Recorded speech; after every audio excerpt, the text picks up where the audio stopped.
Hey, what's going on, people? Back at you again this morning with another morality moment. This is part two of See Reality as It Is. My note for this morning is not seeing things or people for what they are opens the door to living in a fantasy world, exaggerating, lying, causing harm to yourself and others, and or feeling down when things aren't what you think they should be. In addition, this misrepresentation of reality leads to loneliness, poor quality relationships, as well as the inability to discern fact from fiction or admit to and learn from mistakes.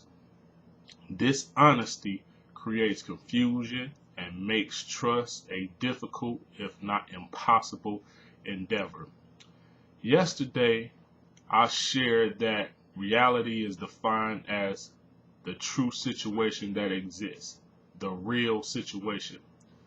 A lot of times we hear the old cliche when people show you who they are, believe it. And I don't know why, and maybe it's because of, the good nature that's in me and some people, some other people, whatnot. A lot of times it takes a while for who people really are to sink in, and then we go around with these misrepresentations of reality, thinking that this person or that person is one way when they're actually another way.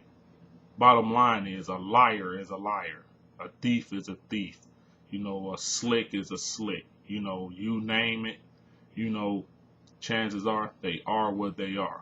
Irregardless to how we may want people to be or what our perception may be, remember, as I said yesterday, people have their own character. Things have their own character separate from what we think they should or could be. So it would do us good to accept the situation for what it is. And like I said yesterday, we can operate effectively within the situation. If you know somebody's a liar, then you know how to deal with them in that situation, in that type of situation. You can't believe nothing they say. If you know somebody a thief, guess what? You know how to effectively deal with that person by not trusting them when they come around. If somebody slick, always got the next latest and greatest, you know how to deal with that situation effectively and govern yourselves accordingly. But this is what I want us to get. A lot of people walk around talking about, don't judge this, don't judge that. The reality is we make judgment calls all day, every day. How can you base or determine your circle of influence if you don't make a judgment call? How do you determine what's right and what's wrong if you don't make a judgment call? How do you do anything without making a judgment call? If you didn't make judgment calls, you would just walk around in life and just do stuff without even thinking, and then find yourself in messed up situation after situation after situation. So don't fool yourself. The reality is, in life, you're gonna have to make some judgment calls. Somebody that's watching this video right now needs to make a judgment call. See the situation for what it really is and not what you want it to be. It's nice to wish and hope that people and things will turn around, which I'm not saying that it can't happen, but make a judgment call. You have a choice. You always have a choice. The reality is we always have a choice. Either you're going to continue to deal with it, you're going to be the agent of change, or reality is you might have to just walk away. And I tell people this, and it reminds me of the story of Jonah in the Bible. Jonah was on a ship, going one way when God had called him to go another way. And because he chose to do what he wanted to do, reality is him being disobedient brought trouble to other people. But here's the most important part of that story, I think, which I applied to my life.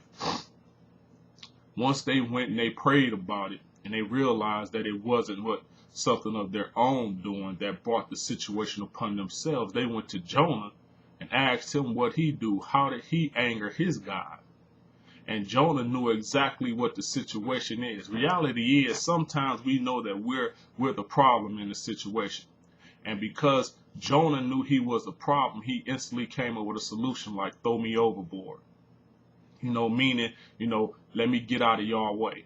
And then again, you have to come to the realization, seeing things for where they are, or what they are, or as they are, where you're going to have to decide to throw some Jonahs overboard yourself. So you're going to have to make a judgment call what Jonahs in your life you need to get rid of in order for your storm to pass.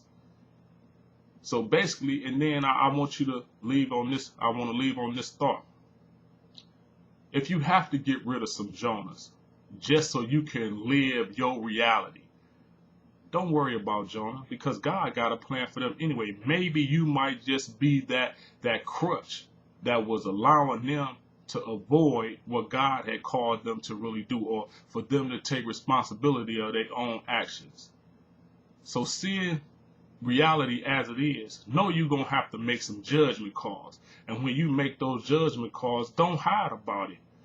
Be bold and stand in your truth, stand in your reality.